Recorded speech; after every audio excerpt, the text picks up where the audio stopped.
इस दुनिया में हर चीज एक चक्र में चलती है। बीज से पेड़, पेड़ से फल और फल से फिर बीज। इसी तरह बादल से वर्षा, वर्षा से नदी, नदी से समुद्र, समुद्र से बादल। पर एक इंसान वो लेना तो जानता है पर लौटाना भूल गया है। श्री कृष्ण आज उसी कर्म चक्र की बात करेंगे जिसमें जुड़े बिना इंसान न पवित्र बन सकता है और न मुक्त हो सकता है।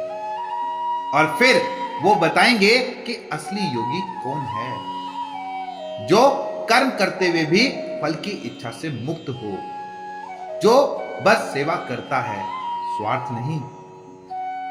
तो श्लोक नंबर 16 का अर्थ है कि जो व्यक्ति इस सृष्टि के कर्म चक्र का पालन नहीं करता और केवल इंद्रियों के सुख में ही लगा रहता है, वह पापमय जीवन जीता है और व्यर्थ में जीता है।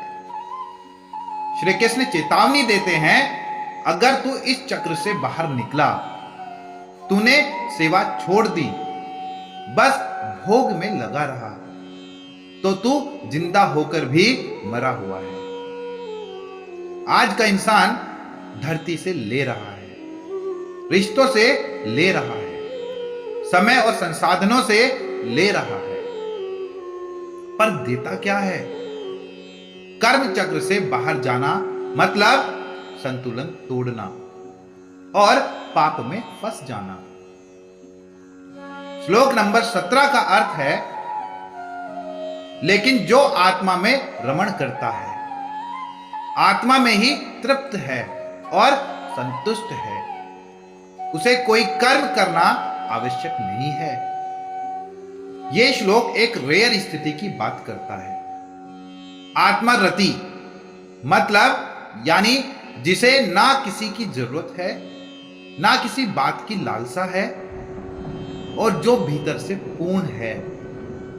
ऐसे आत्मज्ञानी को कोई कर्म करना जरूरी नहीं, लेकिन हम में से 99% लोग वहां नहीं पहुंचे हैं। श्लोक नंबर 18 का अर्थ है, ऐसे आत्मज्ञानी व्यक्ति को कर्म करने से कुछ प्राप्त नहीं होता और न करने से कुछ खोता है। उसे किसी भी प्राणी से कोई आश्रय नहीं चाहिए। श्री कृष्ण यह नहीं कह रहे कि कोई कर्म न करें, वो कह रहे हैं कि जो आत्मा में पूर्ण हो गया, उसे अब कोई काम, नाम, उपलब्धि और सहारा कुछ नहीं चाहिए। पर आज हम वहां नहीं हैं। हमें चाहिए दूसरों की सराहना, हमें चाहिए पैसे का भरोसा, हमें चाहिए रिश्तों का सहारा। इसलिए श्री कृष्ण आगे फिर सामान्य इंसान के लिए मार्ग बताते हैं। श्लोक नंबर 19 का अर्थ है, इसलिए बिना आसक्ति के हमेशा अपने कर्म करो। जो व्यक्ति आसक्ति रहित होकर कर्म करता है, वह परम सिद्धि को प्राप्त करता है। यह है असली कर्म योग का सूत्र। कर्म करो, लेकिन उससे चिपके मत रहो। बिना फल की लालसा के सेवा समझकर कर्म करो, स्वार्थ नहीं। जैसे एक सूर्य सिर्फ चमकता है बिना कुछ मांगे, वैसे ही तू कर्म कर बिना किसी अपेक्षा के। तब तू धीरे धीरे परम की ओर बढ़ेगा। श्लोक नंबर 20 का अर्थ है, जनक जैसे राजा भी कर्म के द्वारा ही सिद्धि को प्राप्त हुए थे और लोक संग्रह मतलब लोगों के भले के लिए भी तुझे कर्म करना चाहिए।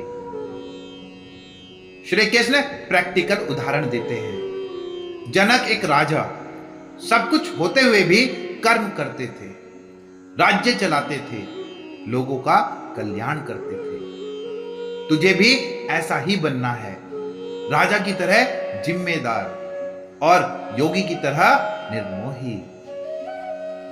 क्योंकि कई बार हम अपने लिए नहीं, दूसरों के लिए कर्म करते हैं। बच्चे देख रहे हैं हमें, समाज हमसे प्रेरणा लेता है, कोई चुपचाप हमारी राह देख रहा है। इसलिए कर्म कर, त्याग से नहीं, उदाहरण बनने के लिए। तो यह जीवन एक संतुलन है। यहां लेना, देना, सेवा, कर्म सब चक्र में चलता है। जो इस चक्र से बाहर निकला वो खुद को और इस संसार को तोड़ देता है। श्री कृष्ण कहते हैं, तो सिर्फ अपने लिए मत जी, कर्म कर ताकि कोई और प्रेरित हो सके। कर्म कर ताकि ये संसार चल सके। कर्म कर क्योंकि तू एक उदाहरण बन सके। यही है कर्म योग, जहां तेरा हर काम तुझे ऊपर उठाता है और दूसरों को साथ ले चलता है। अगर आप भी अपने भीतर जीतना चाहते हैं तो इस वीडियो को लाइक करें और रोजाना गीता ज्ञान के लिए चैनल को सब्सक्राइब करें। हर हर